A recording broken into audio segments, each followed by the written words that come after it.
El papiloma humano es la enfermedad sexualmente transmitida más común. Existen más de 200 tipos de este virus y alrededor de 40 afecta áreas genitales. El virus de papiloma humano es un virus desnudo, DNA, afecta a las células humanas, pero también a otro tipo de animales.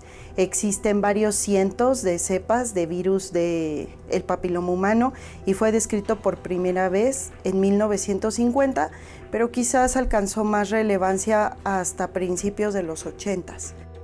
Puede ser adquirido por contacto sexual, ya sea oral, vaginal, anal, y puede permanecer en el organismo mucho tiempo latente. Pero cuando se multiplican las células puede causar cambios. Causan verrugas, condilomas o incluso cáncer. A pesar de que no existe tratamiento para el virus del papiloma humano, los problemas de salud que genera pueden tratarse.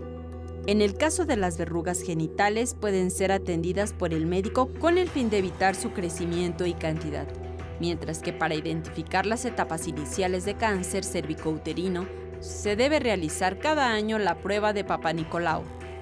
Actualmente ya existe en la Secretaría de Salud la oferta de que en niños escolares pueden recibir la vacuna para prevenir el virus de papiloma, pero no previene todos los subtipos. Por ejemplo, la vacuna que previene una mayor cantidad de subtipos es la vacuna nanovalente. Quiere decir que protege contra 9 subtipos y algunas veces a través de esos subtipos de manera cruzada otros cuantos más.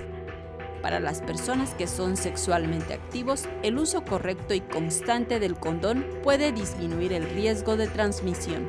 Saray Mariscal, 21 Noticias.